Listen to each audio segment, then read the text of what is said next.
sekarang fakta yang ada sekarang kemarin tahun 2023 saya bikin RAT dari 244.000 itu yang masuk menjadi anggota aktif Kopti itu hanya kira-kira di bawah 100.000 pengrajin. Lainnya sudah di bawah koordinasi itu pengrajin distributor importir ini. Begitu. Karena mereka ini bisa menjual dari importir langsung mereka dan langsung kepada pengrajin. Sedangkan yang dibina oleh Gakoptindo dari harga importir itu saya bikin perjanjian langsung mereka itu langsung ke Puskopti atau Primkopti sehingga Gakoptindo betul-betul istilahnya itu tidak bisnis lagi kedelai.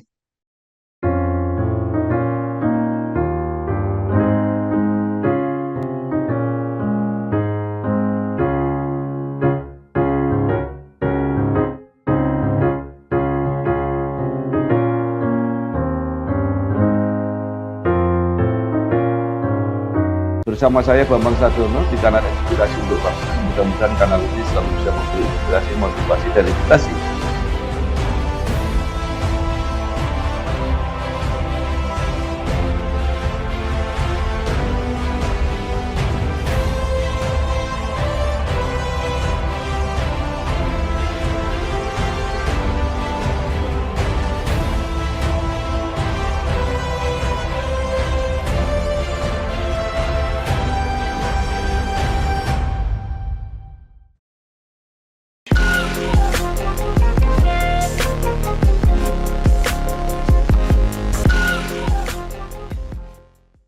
Assalamualaikum warahmatullahi wabarakatuh. Bersama saya Bambang Sadiono di kanal Inspirasi untuk Bangsa. Mudah-mudahan kanal ini selalu bisa memberi inspirasi, motivasi, dan edukasi. Kami sedang mempersiapkan beberapa video wawancara tentang dinamika koperasi di Indonesia saat ini yang kelihatannya membutuhkan perhatian besar termasuk dari pemerintah. Menurut rencana selain akan kami tayangkan, wawancara ini juga akan kami bukukan. Saat ini saya sudah bersama dengan salah seorang tokoh perkoperasian Indonesia, yaitu Bapak Aib Sarifudin. Beliau adalah Ketua Umum Gabungan Koperasi Produsen Tempe Tahu Indonesia, Gakoptindo. Ya. Apa kabar Pak Aib? Alhamdulillah sehat. Alhamdulillah. Iya, baik. Ya, Pak Aib mungkin bisa cerita perjalanan panjang karir membersamai Koperasi Tahu Tempe ini sampai sekarang menjadi Ketua Umum Gakoptindo. Monggo silahkan Pak Aib. Baik, terima kasih. Jadi sebetulnya Koperasi Kopti ini sudah berdiri sejak tahun 1970. 1970-an. Dan itu dulu kalau primer Kopti disebutnya Kopti, kalau di provinsi Puskopti, dan kalau di nasional itu Inkopti, Induk Kopti. Berjalan sekian tahun dan dulu itu begitu pembinaan pemerintah kepada Kopti itu sangat bagus. Sehingga Kopti ini bisa berkembang dan terus berkembang. Namun setelah dan dulu impor kedelai sesuai dengan undang-undang yang berlaku itu hanya dilakukan oleh satu badan, yaitu Bulog. Nah, jadi zaman kemasan Kopti itu kedelai itu adalah di bawah koordinasi atau kendali daripada Bulog impor maupun ekspornya. Zaman Pak Harto waktu itu dan juga kepala Bulognya Pak Busanul Arifin almarhum, itu yang namanya Pak Harto minta supaya kedelai ini swasembada. akhirnya swasembada kedelai diupayakan, dan tahun 89 itu swasembada kedelai terjadi. Karena Eh, produksi kedelai nasional tahun 89 sampai 92 dari data yang ada, itu hasilnya produksinya 1,2 juta ton per tahun. Dan kebutuhan kita waktu itu memang kira-kira sekitar 1,2 juta ton per tahun. ya, ya, Tidak terlalu banyak seperti sekarang.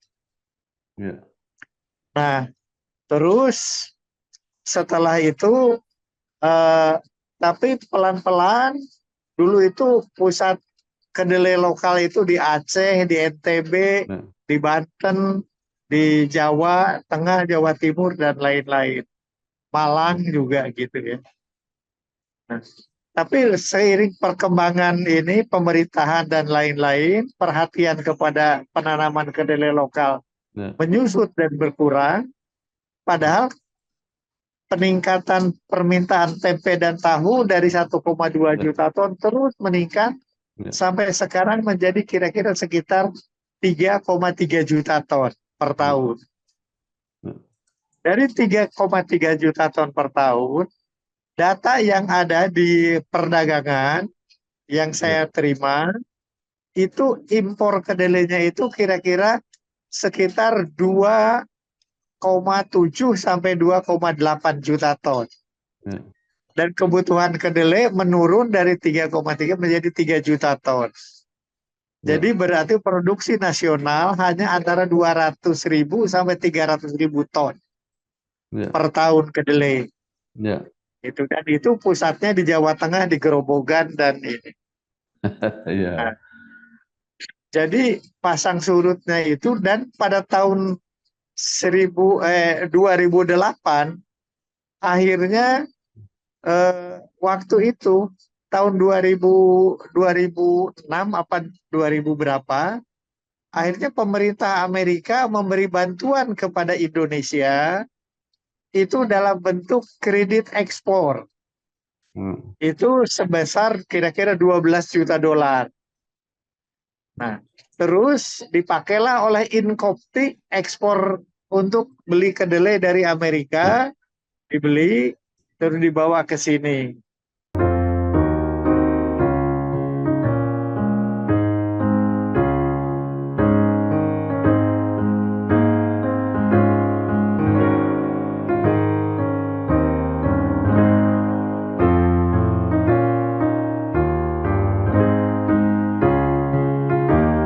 Nah, ternyata setelah dibeli di ini, oleh pengurus Inkopti waktu itu yang namanya ya, yang namanya kedelainya itu ternyata uang sudah keluar kira-kira sekitar 4 Ya, juta dolar karena sekitar 60.000 ton datang, ya, 60.000 ton 60.000 ton di kontrak, ternyata 4 juta dolar sudah keluar, barangnya tidak datang yang 60.000 ton oh, itu.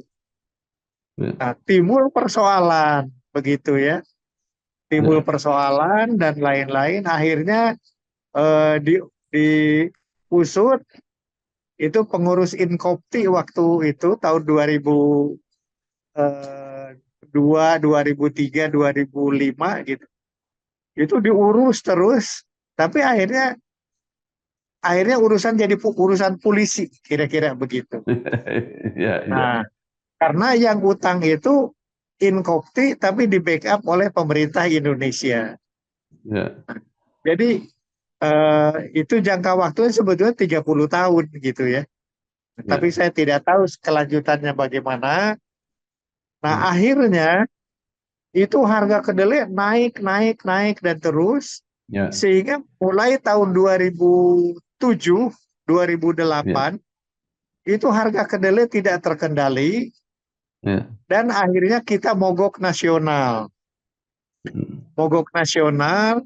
Waktu itu saya belum belum ada di Kopti, belum belum masuk di jajaran Kopti atau Inkopti atau Puskopti.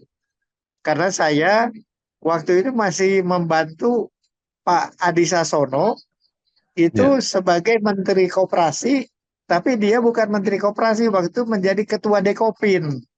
ya, Dekopin. Nah, saya wakilnya. Nah, ya. sebelum di situ saya ini Ketua Organda, gitu. Hmm, Nah, jadi begitu ada demo, Mas Adi manggil, pokoknya DAI bantu ini, kasihan ini tukang tempe, tukang tahu. Dia tidak punya kendaraan, dia tidak punya ini, bantulah mereka. Oke, saya bilang. Butuh kendaraan berapa? Ya kira-kira Metro Mini minta 100, truk ini. Oke, tanggal berapa? Tanggal sekian. Kumpul akhirnya demo. Demo 3 hari itu Oktober 2010. Nah, setelah itu ternyata pada waktu demo itu ya datang ke DPR, datang ke Cikeas, ya ke ya, rumahnya Pak SBY dan ini. Nah, jadi akhirnya Cikeas macet, di DPR juga macet. Akhirnya Pak SBY turun tangan bantu kepada pengrajin tempe tahu, memberikan bantuan supaya harga kedelai itu jangan ya, terlalu mahal, diberikan subsidi dalam bentuk voucher itu sebesar 100 rupiah, eh, dari 8 ribuan lebih 1.000 rupiah itu, eh, oh maaf, bukan 8.000, 800. Harga ya, beras waktu itu tahun 80 sekian itu kira-kira masih sekitar 500 rupiah, 600 rupiah. Harga kedelai yang asalnya di bawahnya beras menjadi 800 rupiah. Sehingga akhirnya dibantu pemerintah menjadi tinggal 700 rupiah. Begitu, itu tahun 80-an. ya, Nah, tahun 2008. Nah, ya, setelah itu mulai mereda ini dan lain-lain. Tapi prosesnya tidak selesai di Kopti karena ya, ini mana ini uang yang sudah hilang 4 juta dolar, ya, barang tidak ada.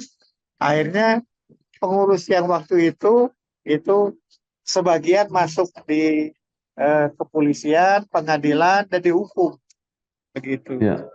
Nah, sehingga selanjutnya program itu berhenti.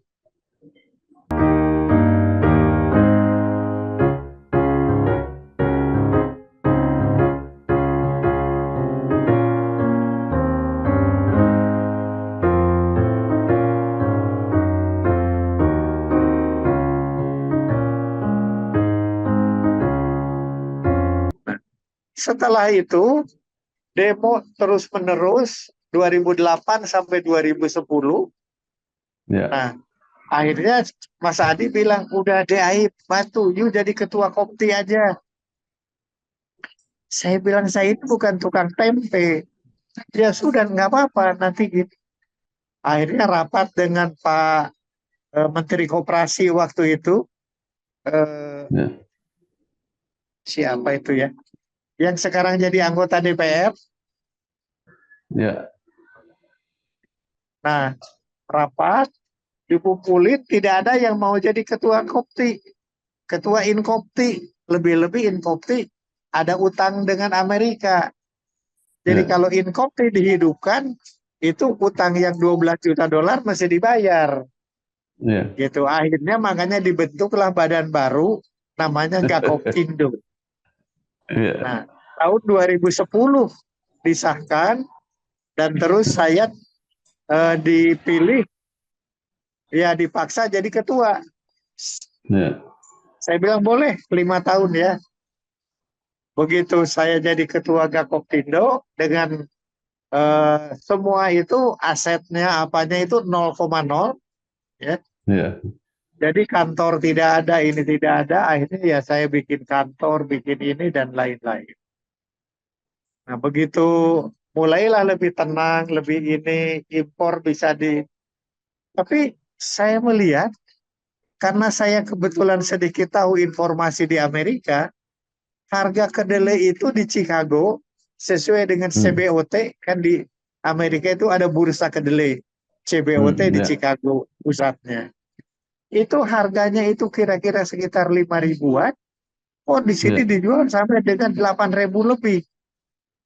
Ya. Akhirnya saya eh, terbang ke Amerika, bikin itu kontrak di sana, langsung saya bisa jual itu kedelainya itu karena ditambah dengan ongkos dan lain-lain, karena ongkos saya itu mahal karena pakai kontainer. Jadi saya bisa jual kira-kira 7 ribuan. Nah, itu importir ramai ribut semua begitu ya. Karena Ya. Gakoptindo baru pertama kali dan memang kita tidak dipercaya bank, sehingga akhirnya ya saya cari ya pakai uang pribadi, pinjam kiri kanan, akhirnya pakai uang sendiri. Nah, setelah itu berjalan 1 tahun, tahun kedua ini bersaing harga saya dengan importir-importir ini tambah tajam. Akhirnya begitu mereka jual 8.000, modal saya itu cuma 6.500. Saya jualnya Ya. 6.700. Ya. Begitu. Sehingga kan anggota berebut. Akhirnya marah. Terus itu begitu saya beli itu, waktu itu saya ingat betul tahun 2016, 3.000 ton itu 3.000 ton itu kira-kira sekitar 75 kontainer. Ya. Panjang betul ngantrinya itu dari pelabuhan isi. Dan itu harga jatuhnya itu kira-kira sekitar 6.900 gitu ya. Saya mau jual, saya bilang saya jual 7.000 juga udah untung. Mereka jual 8.000. Akhirnya begitu tahu saya beli banyak 3.000 ton, itu kira-kira waktu itu sekitar 2 juta dolar. Terus eh, dibeli, begitu datang di pelabuhan, seluruh importir bersepakat harganya diturunin menjadi 5.000. Begitu. Wah, saya mau jual 7.000 jadi nggak laku. Akhirnya saya turunin Ya. juga menjadi Ya. 5.500. Ya. Mereka tetap aja 5.000, malah ada yang 49, ada 48 gitu dan lain-lain. Akibat lebih jauh itu yang 3.000 ton ini, karena saya masih nego terus kiri kanan, akhirnya tertahan itu di pelabuhan itu kira-kira hampir 2 bulan. Ya. Begitu saya bilang, ah sudahlah, rugi-rugi juga sudah. Begitu dibongkar, ternyata kedelainya sudah menjadi seperti toge. Jadi berakar gitu. Jadi udah nggak bisa dijual. Ya Ya. lumayan, habis rugi besar. Setelah itu saya Ya. berhenti. Saya berhenti karena nggak punya modal lagi. Terus akhirnya saya lapor ke pemerintah gitu. Bagaimana ini? Mana bantuan pemerintah ini tidak ada gini. Nah, sehingga pada waktu itulah, sejak saat itu akhirnya dikumpulin. Waktu itu Menteri Perdagangnya Pak Gita Wirjawan. Dia banyak bantu. Dia datang ke lokasi ini. Terus, oh ya, kalau gitu mesti ada ini. Langsung mulai ada pengaturan sedikit-sedikit. Gitu. Terus Gubernur DKI pernah juga Pak Joko Widodo. Itu sampai datang di pengrajin tempe tahu saya. Kompleksnya di Jakarta Barat. Gitu, dilihat. Bantu lagi, wakilnya kan Pak Ahok. Gitu. Udah, nanti saluran air apa-apa ini dibantu. Gitu, dan lain. Nah, sejak itu sampai sekarang saya tidak boleh berhenti. Tahun 2020 saya ini udah Ya. mau berhenti, tidak mau. Akhirnya saya Ya. diperpanjang jadi 2025 ini sekarang. Nah, sehingga tapi sekarang ya permainan ini tetap saja terjadi. Kenapa? Karena pemerintah tidak Ya. terlalu firm membantu pengrajin Ya. tempe tahu atau Ya. pengadaan kedelai ini. Begitu. Ya, Jadi sekarang ya baik. naik turun gitu.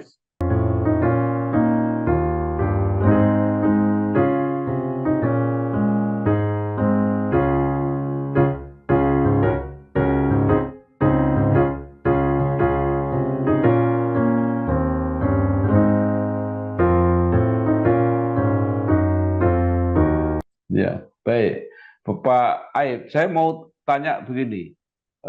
Pertama, kenapa kedelai nasional itu makin apa produksinya semakin kecil? Kemudian yang kedua, kenapa kebutuhan kedelai itu semakin meningkat?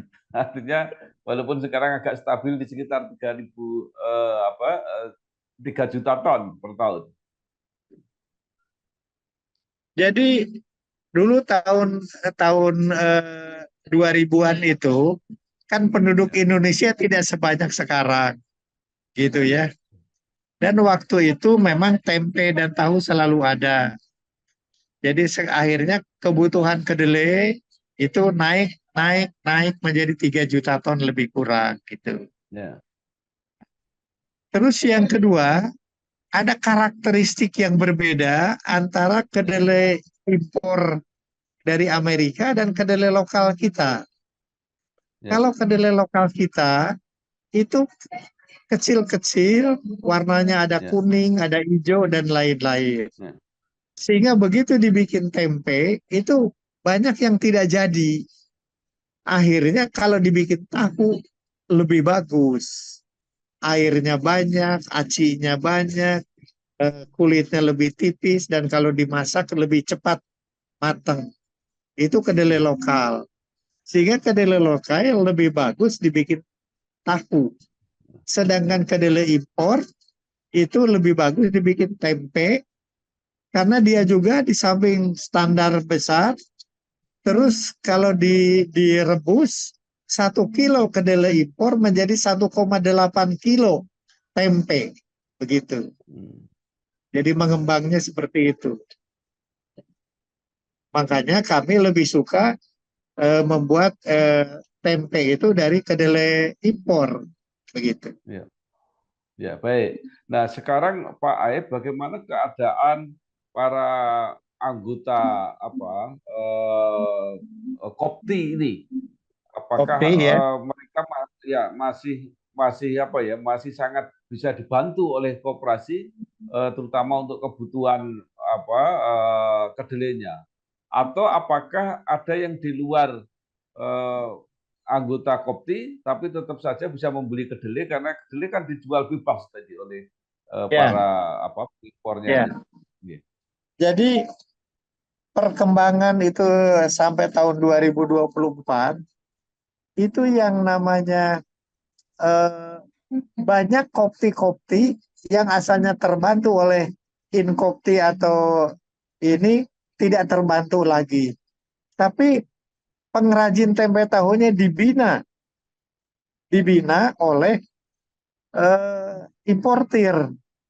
Makanya Eh, importir sekarang ini saat ini sudah ada ribuan barangkali di seluruh Indonesia ya, itu agen-agen atau distributor dari importir. eh, Dari 20 importir yang ada saat ini.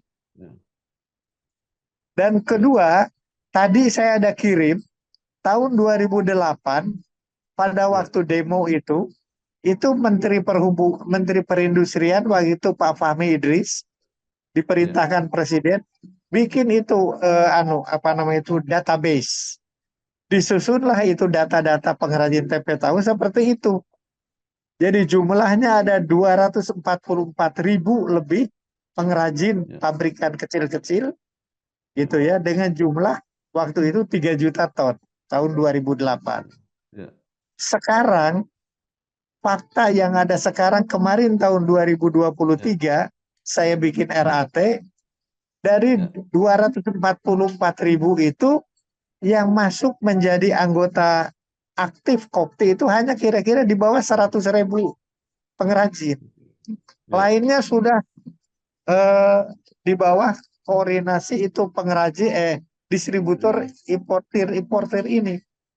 Ya. Begitu. Karena mereka ini bisa menjual dari importir langsung mereka dan langsung kepada pengrajin.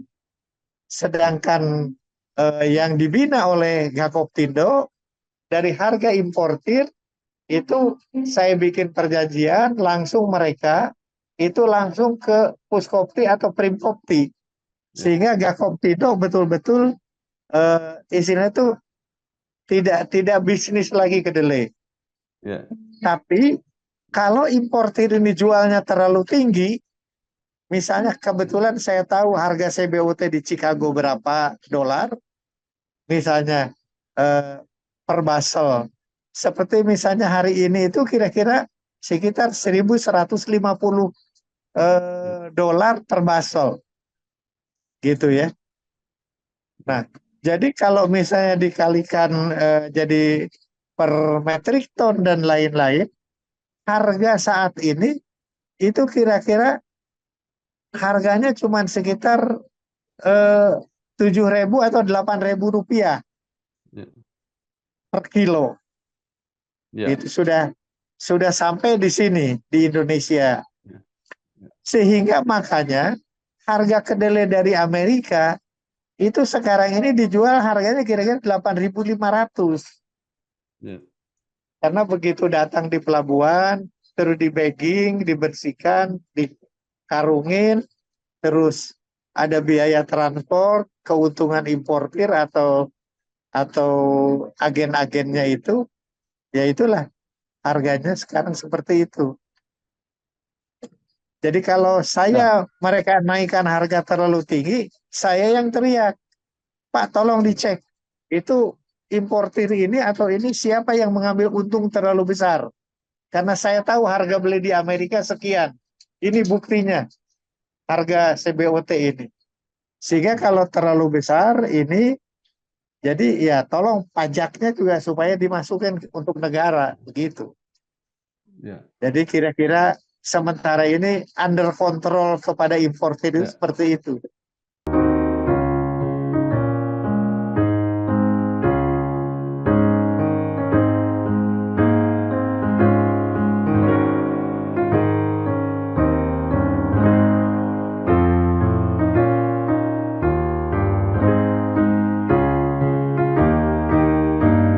Ya, baik. Ternyata yang dilayani oleh importir apa Pak? Lebih dari separuh gitu ya dari pengrajin tahu tempe. Eh, Nah, ya lebih kurang seperti itu. Ini sebagai contoh ya bukti, ya, waktu tahun 2022 yang lalu, di ya, akhir tahun ya, 2023 kan kami ini menghadap lagi kepada pemerintah. Keluarlah bantuan dari pemerintah itu yang namanya eh, subsidi harga kedelai sebesar hmm, Rp1.000 per kilo. ya, Sehingga pada waktu itu harga kedelai itu sekitar 12 sampai 14 ribu per kilo tahun hmm, 2022 itu eh, turun. Jadi kami nembusnya itu yang uang Rp1.000 ini per kilo itu oleh pemerintah itu disimpan di Bulog seluruhnya. Kita tidak terima uang.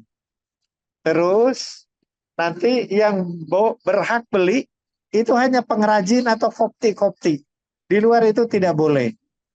ya, Jadi akhirnya anggota kopti beli dipotong Rp1.000 karena yang Rp1.000 dari Bulog langsung bayarkan ke importir. ya, ya, Disitulah importir semua teriak. Itu ya, agen-agen dan distributor semua marah. Begitu. Saya bilang saya tidak peduli, saya bela anggota saya. Kenapa ini Anda untungnya terlalu besar? ya, Jadi akhirnya, eh, nah pada waktu itu importir banyak rugi juga. Akhirnya itu agen-agen juga banyak rugi. ya, Makanya akibat lebih jauh harga kedelai itu turun. Begitu. ya, Setelah ya, turun, sampai akhir 2022, 2023 kalau masih 13-14 ribu saya tidak mau. Saya bilang plafonnya usul saya itu antara 10 ribu maksimum 12 ribu rupiah Ya, per kilo kedelai ini. ya, Begitu. Karena saya tahu harga di Amerika, bursa ya, kedelai dunia.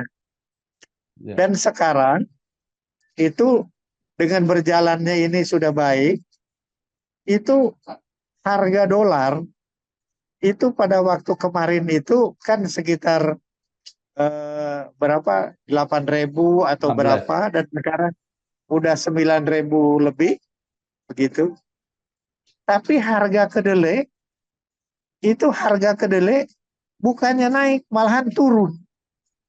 Hmm. Kenapa? Karena memang harga kedelai yang di sana itu apa namanya itu CBOT-nya turun, seperti tadi hanya 1.150 per basel.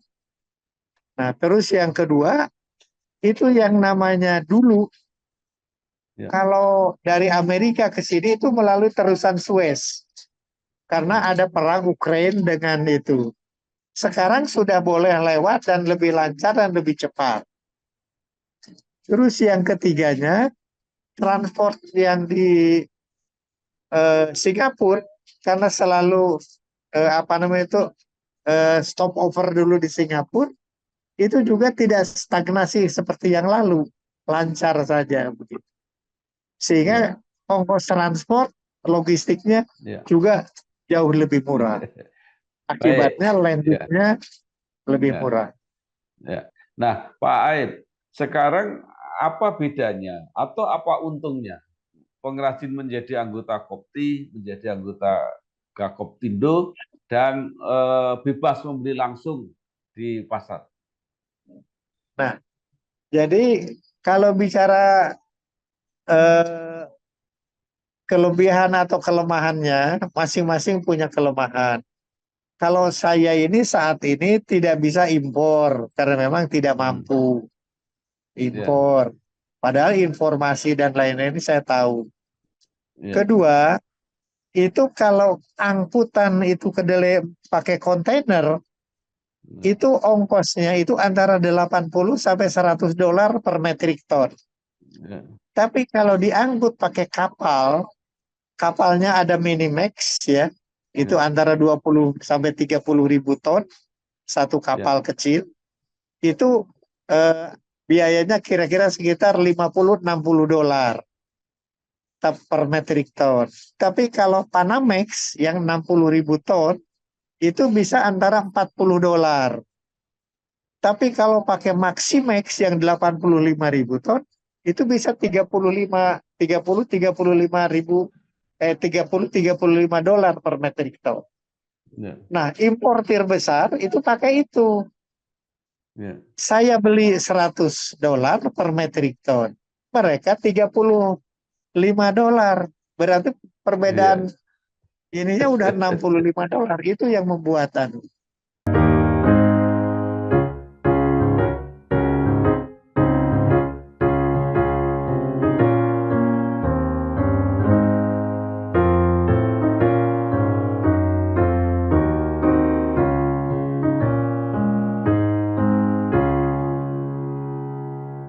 Ya, ya. Baik. Jadi kalau begitu kesimpulannya tadi ada beberapa hal. Pertama, swasembada kedelai mungkin perlu digalakkan lagi. Kemudian impor kedelai jangan diserahkan pada semuanya swasta. Artinya koperasi harus diberi kesempatan. Pemerintah sangat berperan untuk memfasilitasi ini semua. Nah, Ya, apa ya. yang diinginkan oleh Kopti maupun Gakoptindo ke depan, Pak?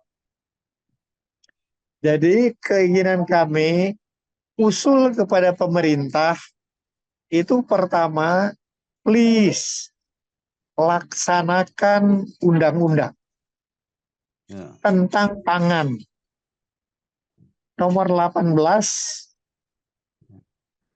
tahun 2012 bahwa kalau pangan pokok, bahan pangan strategis dikuasai negara. bahan pangan pokok strategis itu di dalam undang-undang itu ada 9 apa 11 saya lupa. Ya. Ada padi, jagung, kedelai, ikan, daging dan lain Hmm. sebagainya, bawang gitu ya. Sampai pernah tahun 2016 pada waktu kami menghadap Ya. Pak Jokowi, beliau mengeluarkan peraturan presiden nomor 48 tahun 2016 yang disebut istilah kami ini Pak Jale, padi, jagung, Hmm. kedelai, khusus 3 itu. Ya. Keluar Perpres itu nomor 48 tahun 2016. Ya. Padi dan jagung berjalan, kedelai tidak. Ya. Ya. Nah, kenapa itu? Silahkan Bapak tanya kepada pemerintah. Saya Eh, sudah tanya, tidak ada jawaban. ya. Itu. Artinya apa Pak yang harus dilakukan terhadap Pajali ini menurut Perpres itu? Ya artinya, kalau bahan pangan pokok yang lain dikuasai negara, kalau Ya. kedelai tidak diberikan Hmm. kebebasan. Ya. Tapi di sisi lain, walaupun diberikan kebebasan, situasi dan kondisi harga kedelai, stok Ya. kedelai, dan lain-lain, ini sekarang ini bagus. Karena Hmm. kontrol saya yang selalu teriak. Ya. Begitu. Jadi Ya. harganya sekarang ini, Ya. kemarin pada waktu yang lalu itu bisa sampai 13-14 ribu, turun 12 ribu, turun ini. Sekarang berapa? 9.500 harga Hmm. kedelai per kilo. Ya. Ya. Dan itu memang sesuai dengan harga CBOT di Amerika Ya. yang Ya. harganya di bawah 8 ribu. Ya. Begitu. Nah, eh, Pak Aib, jangka panjang apa yang harus dilakukan? Kan kita sepenuhnya tergantung kepada impor ya, kecuali nanti ada substitusi, ada penanaman dan sebagainya. Tetapi kan situasi dunia ini kan tidak selalu stabil. Jadi kalau untuk menghadapi hal-hal yang darurat itu tiba-tiba pasokan kedelainya terganggu, apa Pak sebenarnya yang harus dilakukan? Ya itu. Jadi jangka panjang, suka atau tidak suka, kita harus nanam kedelai sendiri. Hmm. Karena kedelai lokal, seperti tadi saya sampaikan, gizinya, isoflavon, dan lain sebagainya, energinya itu lebih bagus daripada kedelai impor. Hmm. Karena dia non GMO. Ya. Namun kalau untuk tahu memang mengembangnya dari 1 kilo kedelai lokal itu menjadi 1,4 kilo atau Ya. 1,5. Sedangkan kedelai impor 1,7 sampai 1,8. Itu lebih disuka oleh anggota kami. Begitu. Nah, Ya. tapi apapun, kalau misalnya ini kedelai lokal ditingkatkan, yang menerima manfaat itu kan petani-petani kita yang jutaan orang. Ya. Itu Ya. alhamdulillah. Ya. Terus yang kedua, rakyat kita juga lebih sehat. Ya. Karena bahan Ya. bakunya kedelai lokal lebih sehat, lebih Ya. bergizi. Begitu. Ya. Ya. Sehingga walaupun apapun adanya, Ya. kedelai kalau bisa swasembada pangan tetap harus jadi prioritas. Gitu, Pak. Ya. Baik. Terakhir, Bapak tadi kan kesulitan nggak bisa mengimpor karena modal. Apakah ini tidak baik kerjasama dengan swasta atau mungkin bantuan pemerintah, itu kan modal itu kan diperlukan hanya sekali dan kemudian dibeli oleh pengrajin tempe, kan sudah kembali uangnya dan bisa diputar lagi Pak. Kenapa sampai sekarang itu tidak bisa dilakukan? Baik, terima kasih.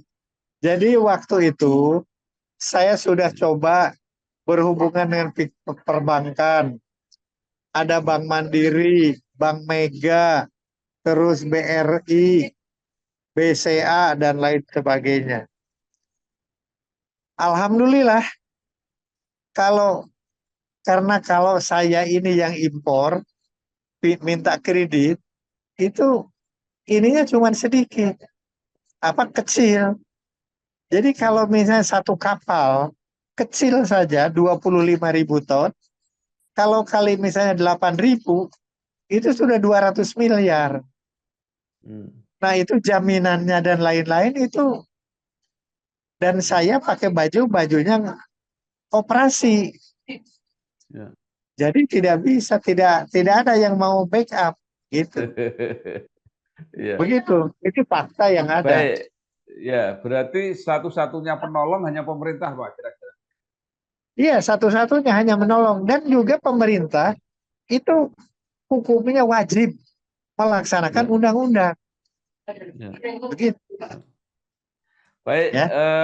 luar biasa sekali pencerahan yang sudah diberikan oleh Bapak Aib Syarifuddin, Ketua Umum Gabungan Koperasi Presiden Tahu Tempe Gakoptindo.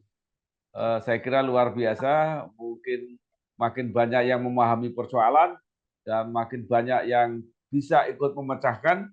Mudah-mudahan pemerintah tergerak, bukan hanya sebagai kewajiban pemerintah, tapi juga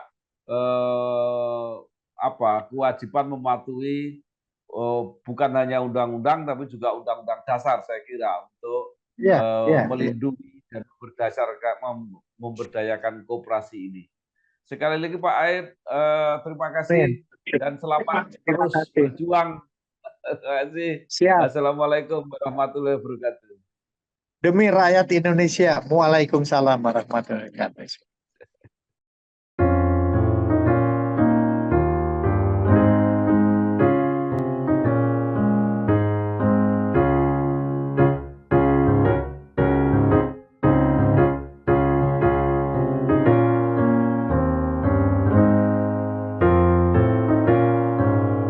Bersama saya Bambang Sadiono di kanal Inspirasi untuk Bangsa. Mudah-mudahan kanal ini selalu bisa memberi inspirasi, motivasi, dan edukasi